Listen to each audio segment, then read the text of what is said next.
sọmọ rí lẹ́yìn ṣé irúṣẹ́ bàbá ayé lẹ gbé dání gbẹ̀yìn tí bàbá bí ṣé irúṣẹ́ wọn lẹ gbé dání ń tá mọ́ bàbá kọ́ mọ́ ń kéwú ẹ̀yin náà ẹgbẹ́ kéwú kíkọ́ mọ́ dání bàbá ń ṣe wáàsí ẹgbẹ́ wáàsí dání bàbá níbẹ̀rù ọlọ́run ẹbìrù ọlọ́run tí kúkú ń tẹ́ bá ń ṣe akọ́mọlẹ́ kọ́dà bàbá ṣiṣẹ́ tíṣà bàbá ṣe míṣọ́nà Ansarudeen láìmọye ọdún wọn sì tí ìkó mẹ́kan fi jáde láyé gbogbo àwọn iṣẹ́ tí bàbá ṣe lélẹ́yìí tí gbogbo ayé mọ̀ wọ́n mọ̀ ìwọ tó bá pèrè ẹ lọ́mọ bàbá tó ń kọrin èyí sọmọ ó sì á máa kọrin ẹfẹ́ orílẹ̀ fáwọn akọrin àwọn ìdílé tí wọ́n kọrin mara wọn ìdílé bàbá mú ìdí ìbẹ̀rù kìí ṣe ìdílé akọrin ìdílé oníwàásí ni ìdílé onímọ̀ ni ìdílé àfáà ni ọmọ rẹ̀ gbọ́dọ̀ kó olójú ọ̀nà tó wà bí wọ́n bá kó ń bẹ̀ wọ́n lè máa ṣe nǹkan míì wọ́n lè ṣe lọ́ọ̀ wọ́n lè ṣe mẹ́sìn torí pé bàbá tírèènì àwọn ọmọ tó pọ̀ ní lọ wọ́n tírèènì àwọn ọmọ tó pọ̀ ní mẹ́sìn pẹ̀lú owó ara wọn àwọn indigent students àwọn students tí wọ́n lè rí owó san bàbá sọ wọ́n dọmọ wọn wọ́n sọ wọ́n dé èèyàn bẹ́ẹ̀ náà bá rí lóòrà nàyẹ́ dáa gbogbo tẹ́ ẹ bá ń ṣẹ̀yìn ọmọ wọn tẹ́ ẹ bá fẹ́ kọ́lọ̀ yọ yín kó òun ọmọ alájìbó èdè ìgbélò ẹ ṣiṣẹ́ tó dáa ẹ jẹ́ kí àyà ìkẹ́ lè mọ̀ pé in tí mò ń sọ ọ̀rọ̀ ńlá ni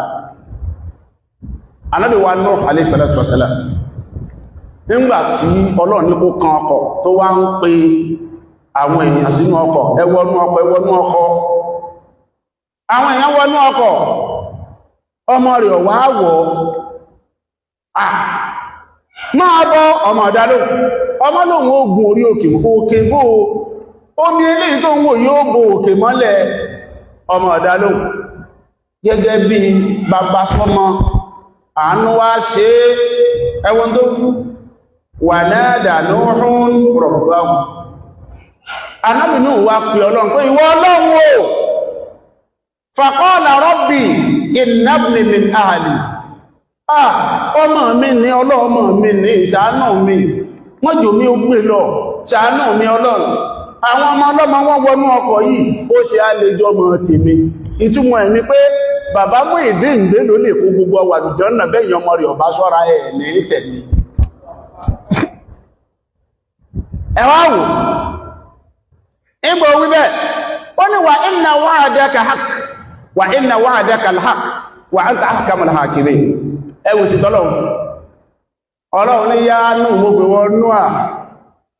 innahu laysa min ahlik ara rẹ̀ ló ti jáde ṣùgbọ́n mọ̀ rẹ̀ kọ́ àṣíyàn a máa bí mọ́ ń jọ míì tí ó jẹ́ jẹ́ ila yawmi yarsulullahu al-abda wa ma alayha wa huwa khayrul warithin ìkẹ́ àti ìgẹ́ Ọlọ́run kó lọ bá ọ̀rẹ́ Ọlọ́run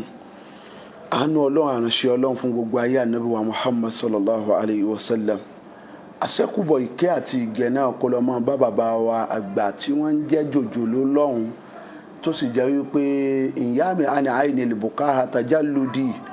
falqalbu aw qalbi mawqufun ala subulil buqa tí a bá ní afẹ́ máa sunkún wọn síta àbátúmọ̀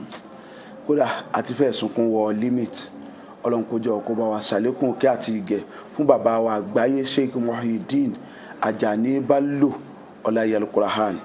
gẹ́gẹ́ bí gbogbo ayé ti mọ̀ wípé àkókò tá a wà yìí àkókò ìdákẹ́jẹ́ ni àkókò tá à ń tínú ń dùn tá a gbọ́dọ̀ wí mi àkókò bànújẹ́ ni ẹ̀já wíbẹ̀ ní ọ̀dọ̀ ti tèmi àti ọ̀pọ̀lọpọ̀ àwa tá a jẹ́ ẹbí ọmọ ojúlùmọ̀ àràbátan àtẹnubí àtàràbí àfiwàbí afẹsìnbí fún bàbá wa sí àgbáyé Ọlọ́run bá wa kẹ́wọn gẹ̀ wọ́n ṣùgbọ́n tó ń ti bẹ́ẹ̀ nítorí pé ọwọ́ ń dùn wá káwá máa kẹnu bọ́lẹ̀ jẹun gbogbo nǹkan ló ní bí wọ́n ti ṣe gbogbo ẹni tí ò bá ti nínú ilmu tajwid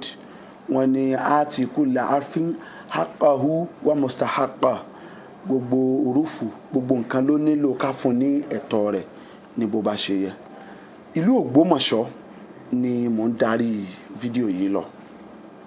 ìlú alálùbáríkà ìlú ọlá ìlú yìí ìlú ẹ̀yẹ ìlú tá ti bí àwọn èèyàn yéèyàn tán yàtọ̀ sí èèyàn kéèyàn ìlú tí ọ̀pá tí ń rìn wọ́n kanlẹ̀ tó ń kan òkè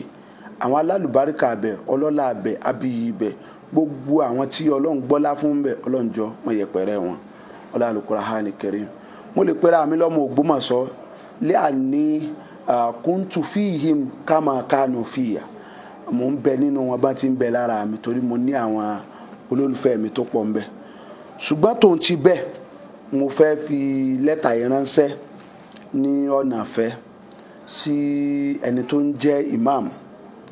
fún ilẹ̀ Ògbómọ̀ṣọ́ lọ́wọ́lọ́wọ́. ẹ dákun ẹ jọ̀ọ́ ẹ bá mi jíṣẹ́ ìtàn kékeré tí mo fẹ́ pa ẹ̀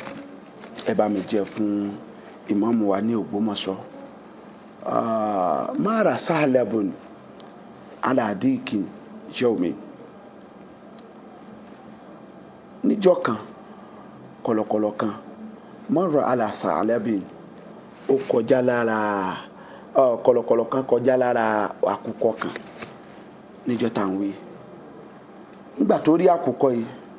fakọ́ọ̀là edik ó ní wà àkùkọ ìní sàmì ìtúsàwòtà àbáàkì marratan wahida mo gbọ́ ohùn bàbá rẹ ní tó kọ níjọ́ kan. bàbá rẹ mọ̀mọ́ bá ti kọ o bàbá rẹ lóyin lóhùn bàbá rẹ dùn ní kíkọ bàbá rẹ mọ̀ kọ gan. fakọ́ọ̀là dik ní àkùkọ yìí bá ní ana kamisli habi aw kuntu khayran minhu mo dà gẹ́gẹ́ bí bàbá mi ni o ẹ sì gbọ́ ohun tèmi náà rí ni o nǹkan fún yín rí ni o tẹ́ ẹ bá gbọ́ ohun mi o ẹ mọ̀ pé mò ń kọ́ yá tì. ló bá ní àwádùn àní asma sautak ó wù mí kí n gbọ́ ohun wọ àkùkọ yìí inú mi ò bá dùn tí mo bá gbọ́. èyí ló wí fákùkọ fàgọ́dà dínkù àìnáàhù ni àkùkọ bá di ojúmọ́ rí láti kọ. wọ́n ń dà má gádà àìnáà láàrin ìgbà tí ó di ojú rẹ̀ pé òun fẹ́ kọ ó gbẹnu òkè fẹ́ kọ gógórógó ó ní kọ̀lọ̀kọ̀lọ̀ bá ara mu bí kọ̀lọ̀kọ̀lọ̀ ṣe fẹ́ yín gbé ìwà ń gbé wọgbó lọ pé kò ń lọ pa sínú igbó ń gbé wọgbó lọ láti lọ pa sínú igbó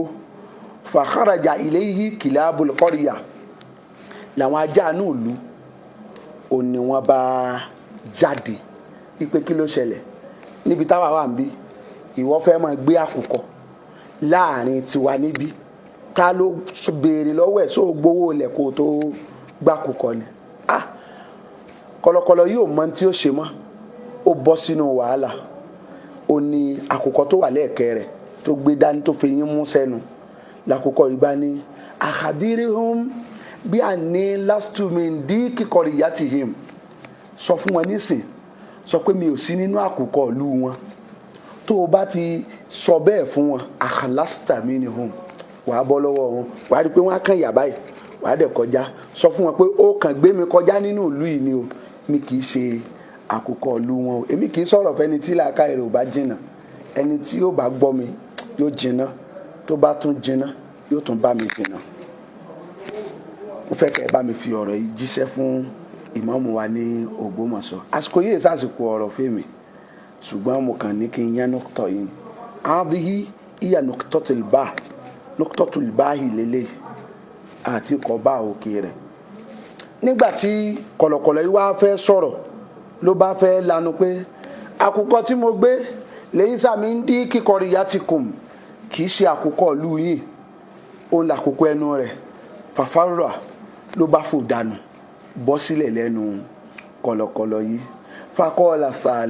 sáàlábù kọ̀lọ̀kọ̀lọ̀ bá káwọ́ lérí fakọ́ọ̀là ó ní wáyílà tí ó ní ẹgbẹ́ òun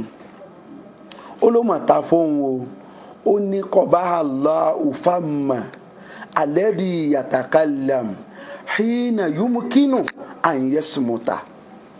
ó ní kó ta fún ahọ́n kan tó sọ̀rọ̀ nígbà tí ó yẹ kó panudé